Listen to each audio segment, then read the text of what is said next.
Саламатсыздар ма білім алушылар? Сіздермен амандаспас бұрын, қазір барлығымыз психологиялық ахуалды қалыптастырып алсақ, тездетіп мына жерге дөңгеленіп тұра қалсақ.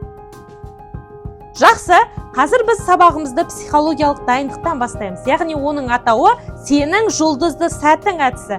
Қазіргі тиктокта трендте болып жатқан би жаттығуларын бір-бірлеріңізге эстафета беру арқылы жалғастырасыздар. Жақсы, дөңгеленіп тұра қалсақ.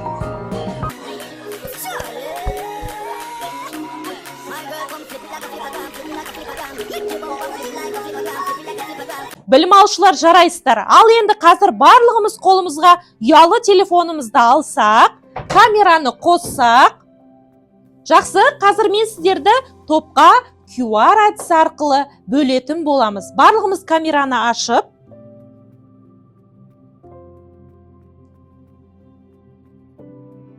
жақсы, барлығымыз QR кодты ашсақ, бірінші және екінші, үшінші топқа бөлінген болатымыз. Бірінші топ environment, екінші топ clean environment, үшінші топ quality of life. Жақсы, осы топтар бойынша өз орындарыңызға жайғассаңыздар.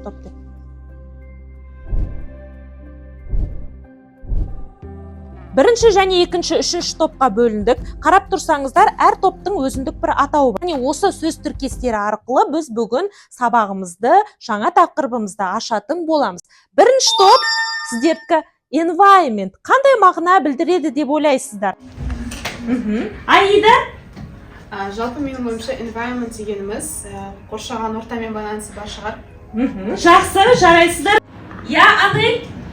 Clean environment ол таза орта деген мағына білдіреді. Таза орта деген мағына білдіреді, жарайсыз. Quality of life дегеніміз сапалы өмірді білдіреді. Білім алушылар, қазір барлықтарымыз тақтаға назар аударсақ.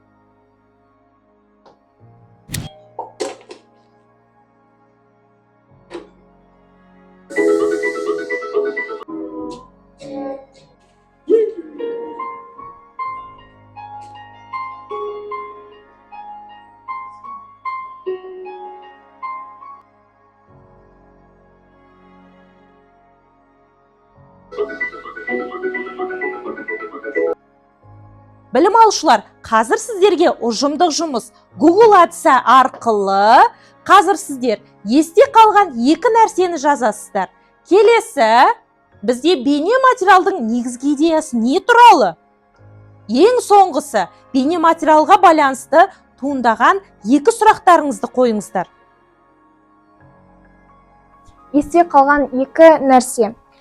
Есте қалған біріншісі қоршаған ортаның жайқалып тұруы да, ластануы да адамға байланысты болады екен. Екінші ойда қалған нәрсе табиғатпен адам тығыз байланысты. Жақсы, енді екінші сұраққа қай топтайын? Екінші сұрақ бейнематериалдың негізгі идеясы не туралы? Бұл идеяны біз тобымызбен ақылдаса отырып, табиғат пен адам баласы тығыз байланысты екен деп топшыладық. Жақсы, жарайсыз білген. Соңғы біздің үшінші сұрағымыз қалды. Қай топ жауап береді? Жақсы, жарайсыздар, бірінші топ. Жалпы осы бейнематериалға байланысты туындаған екі сұрағымыз айтатын болсам, біздің бірінші сұрағымыз неліктен адамдар осындай қадамдарға барады және де осындай проблемалардан табиғатты қалай құтқарсақ болады? Қалай құтқарсақ болады, иә?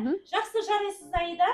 Бүгінгі біздің сабағымыздың тақырыбы экологиялық тәрбие, яғни тәрбие жұмысының әдістемесі және педагогика сабағынан кіріктірілген сабақ болады. Бүгінгі сабағымыздың смарт мақсаты жас ерекшеліктеріне байланысты экологиялық тәрбие жұмысын жоспарлап, өткізу жолдарын білу және ұйымдастыру барысында қолданылатын тәрбиенің формалары мен тәрбие жұмысының әдістемесі, технологиясы саласында кәсіби педагогикалық құзыреттілікті меңгерту.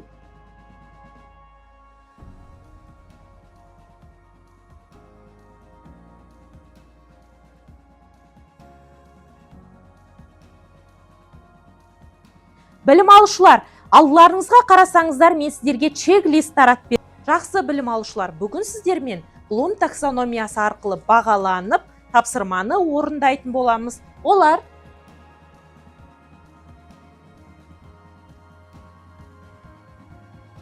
түсіну деңгейі,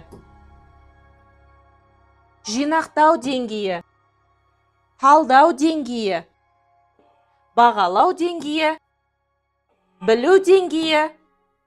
Ең соңғысы қолдану деңгейі. Жақсы білім алушылар, қазір бізде жұптық жұмыс күтілетін нәтиже әдісі арқылы. Бірінші жұптың тапсырмасы экологиялық тәрбие туралы не білемін деген сұраққа жауап бересіздер. Екінші жұп экологиялық тәрбие туралы не білгім келеді? Экологиялық тәрбие туралы не білгім келеді?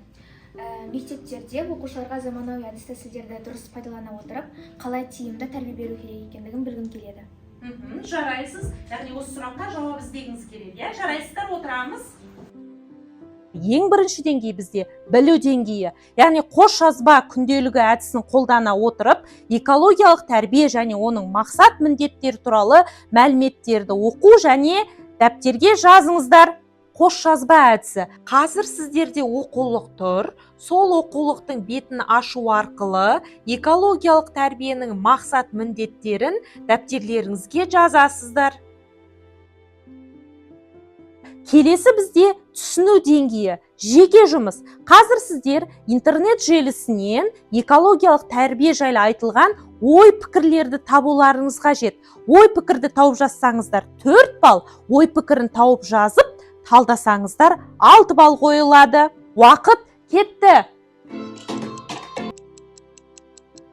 Жақсы, қай білім алушы тез жылдамдықпен, шапшаңдықпен орындады?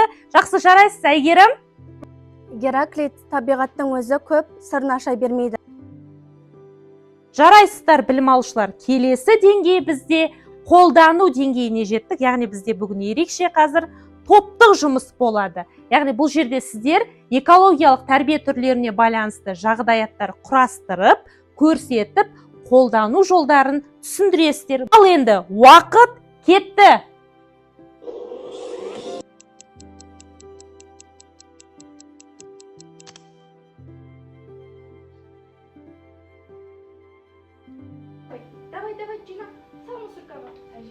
Қолдану деңгейі бойынша топтық жұмыстарыңызды көрдік, жағдаятты барлықтарыңыз таптыңыздар, талдадыңыздар, әрқай топтың көрдік. Енді қандай жалпы 2 жұлдыз бір тілек айтсаңыздар? Жалпы көріністері ең алғашқы жұлдыздың олардың тақырыбына байланысты болады, және тақырыпты толықтай ашты. Келесі деңгейіміз бізде талдау деңгейі. Яғни қазір сіздер топ білім алушыларымен практикаға барып келдіңіздер, іс тәжірибеден өттіңіздер, көрдіңіздер, білім алушылармен жұмыс жасадыңыздар. Жұмыс жасай отырып, қазір сіздерге тапсырма, тиімді әдіс тәсілдер, технологияларды қолдана отырып, экологиялық тәрбие жұмыстарын түрлерін ұйымдастырып талдау.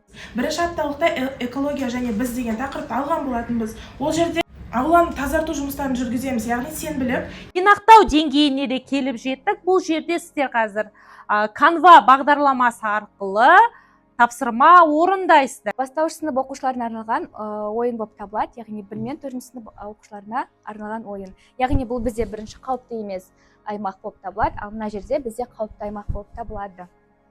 Ауаның ластану айы.